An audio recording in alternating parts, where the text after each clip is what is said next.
Hey everyone, Golden Ninja 3000 here again. Today I'm reviewing episode 2 of The Falcon and the Winter Soldier titled The Star Spangled Man. So if you haven't seen that, go ahead and watch it first because there will be spoilers ahead. I thought that this was a pretty good episode, a great continuation from the first one, but it really cements my feeling that this is just a higher budget version of the Netflix shows, which again is not a bad thing at all because this series looks and feels just like a movie. It feels so similar to Civil War in the best ways while also being its own thing. I want to start out by talking about John Walker because he was a big focus in this episode. I hate him on sight. He's so irritating to me.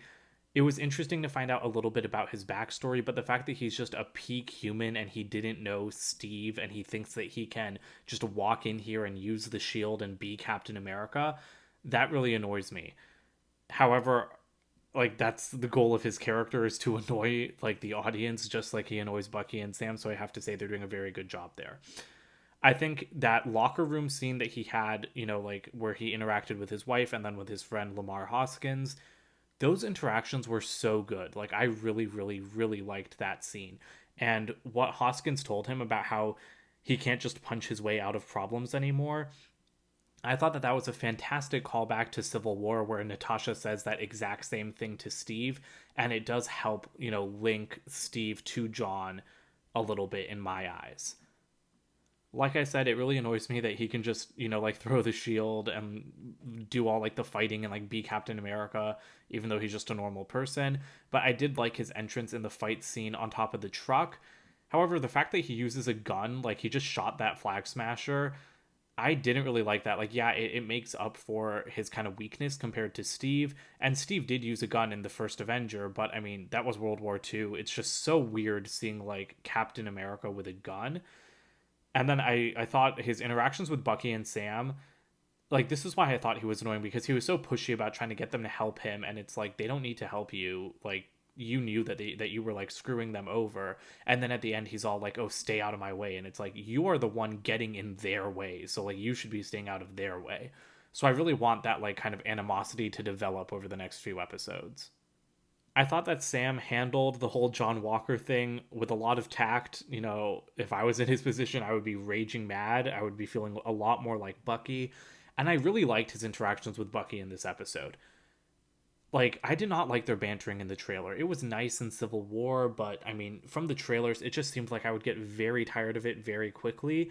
But all of the scenes that I didn't like in the trailers, like the couples therapy scene, the thing on the plane about having a plan, even the thing with them just walking together on the road, all of that worked so well in the show. And seeing as how I hated that stuff in the trailers, I was really happy about that. I thought their dynamic was great, the jokes were really funny, but I also really liked the tension between them too. I liked how mad that Bucky was that Sam just gave away the shield, and I really liked Sam, telling Bucky that he doesn't know what he's been through, and so he would never understand why Sam would give it up. And kind of on that track, the fact that Bucky leads Sam to Isaiah Bradley and his grandson Eli, that's something that I wasn't expecting in this episode at all. I thought that that would come up in like episode 4 or 5, like close to the end, like revealing like the hidden history of the Black Captain America. And so like starting it in this episode and teasing it out was really interesting to me, and I thought it was very poignant. They really this show's really shining a light on some of the racial issues in America, and I appreciated that scene with with Isaiah. I keep talking about Eli because if you don't know, Eli is one of the Young Avengers, and so he's like on my mind a lot since that team is forming. But that scene with Isaiah, and then right outside it, the scene with the police officers, again, I thought that that was like very fast, like it happened very quickly. But stuff like that in America happens all the time, and the fact that they only backed off once they realized that Sam was an Avenger was pretty messed up. So I think that they're doing a very good job threading this stuff in, and I really want more of this stuff to come to the surface once we start digging into people like Carly's backstory. I thought that having Isaiah know Bucky from an encounter during the Korean War was pretty interesting, but the fact that Bucky never told Steve feels very strange to me. I don't really like that. To me, it's like Steve not telling Tony about his parents' deaths, and I don't know, it just kind of rubs me the wrong way that Steve never knew about Isaiah. The other thing is that Bucky, during that like therapy scene with Sam, he says like the reason that he's so hung up on Sam keeping the shield is because if Steve was wrong about Sam, then he had to be wrong about Bucky. And that was a really sad like realization, but it didn't really like land for me because we know nothing about Steve's relationship with Bucky. Since Bucky's been the Winter Soldier, the only interaction he's had with Steve is Civil War, where he's like, I'm not worth all of this. Like, I'm not the person that you used to know. And then in Infinity War, it's just like, oh, hi, let's shoot some people. So there's really no relationship with them past like what we saw in Civil War. And so to me, it feels very, very awkward that Bucky's like, what if Steve was wrong about me? Because what would he be wrong about? Like you haven't had a personality for more than like an hour of screen time in the MCU, and we just don't understand how you feel about your relationship with Steve. So I don't really like that they're leaning on that so much without developing it. And to me, that gap between Civil War and Infinity War is just becoming a bigger and bigger issue as like stuff like WandaVision and Falcon and the Winter Soldier comes out, because they lean so heavily on stuff that happened off screen during that time. And I think that we really need to see some of that development for these characters. The mention of Sharon intrigued me because, talking about stuff that was really dropped after Civil War, saying that she's become an enemy of the state makes a lot of sense. We knew that she would be on the run. So I can't wait to see her. I hope she's in the next episode.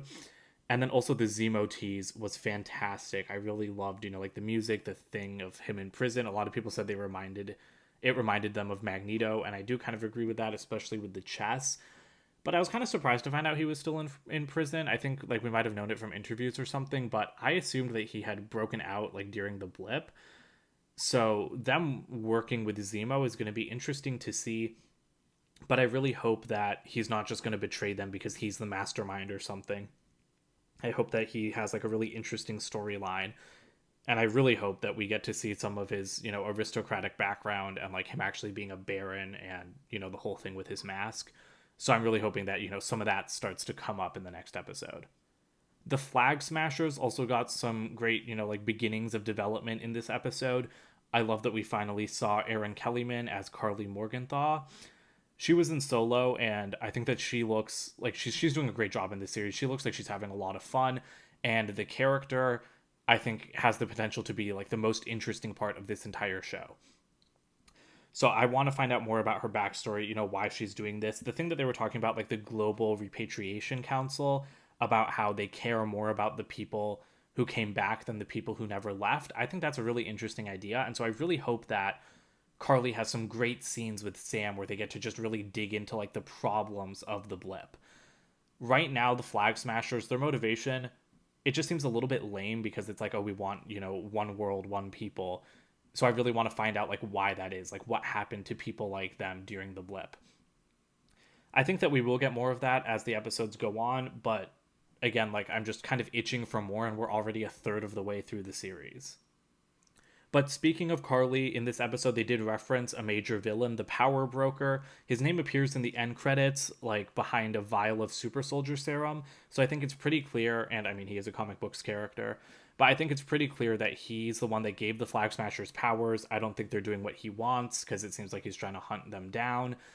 And so I'm, again, pretty interested in that story about how it ties into Isaiah, about hopefully how it'll tie into John Walker, because I would love it if he like took serum from the Power Broker to try to be a better Captain America, but that just kind of leads him down the path towards becoming US agent. So again, a lot of stuff that I'm waiting to see, but I like that, things are starting to pick up and they're starting to tease out these larger storylines now. In terms of what I would want to see from Lego from this episode, I honestly think that a truck fight set would actually be pretty decent. It would give us a minifigure of Bucky in his new suit, Sam in his new suit, and US Agent. And depending on how big it is, I would envision like a $50 set rather than like the $30 I assumed that they were going for. But it could be one truck, with like an exploding feature or like doors falling out. You'll have the crates of stuff. Lego loves that. Just having random storage crates and trucks. But then you could also get a minifigure of Carly, which I think would be fantastic. I don't know if she would require a new hair mold. I don't know like what Lego hair would really work well for her, but the mask could just be printed on her face, and then like the other side could just be a regular face, kind of like Ghost from the Ant-Man and the Wasp set. And then we could get a minifigure of, Lamar Hoskins as Battlestar. I think that his outfit was like kind of cheesy, how he was just like, oh, like I'm Battlestar, but But I think that he would be a great companion to Walker, and that would be 5 minifigures, $50 set. I think it would be really cool. I don't know if that's the direction Lego's going to go in, because the thing is that would miss out on Zemo, and Zemo, we didn't get a minifigure of him with Civil War, so I would really love a figure of him. But honestly, I think that that truck sequence is like the strongest contender for a set until we see an action scene with Zemo in it. I feel like I need to start giving these episodes numeric ratings as I did for my written review of WandaVision on my website. So I think that I would rate this episode a 9 out of 10. I don't know if I would go as high as giving it a 10 out of 10, but I know it's not less than a 9, because while I do wish that they had shown us more, this episode was a nice length, it wasn't too short, and I didn't really have a problem with anything that they did show us. Like, leaving the audience wanting more is never something that's truly a bad thing. I think it got a little bit bad with WandaVision, but with this episode, I was pretty pleased overall. We got some nice development of the main characters, teases of Sharon and Zemo, a good introduction to Walker and Lamar Hoskins, and we even started getting some background on, on the Flag Smashers. I was trying to say on the GRC, but that was kind of part of the Flag Smashers. So I'm really excited to see where the series goes. I don't really know, like, I don't know how they're going to get to, like Madripoor, the island from the X-Men, stuff like that. But I'm really hoping that, things start to kick in a high gear with Zemo. And I think that they will. WandaVision really, like, started going for it about halfway through the series with episode 4.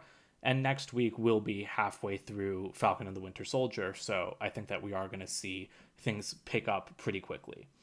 But that's it for today, so don't forget to comment, like, and subscribe, and check out my website, goldenninja3000.com. I'll see you guys with more videos soon. Bye for now.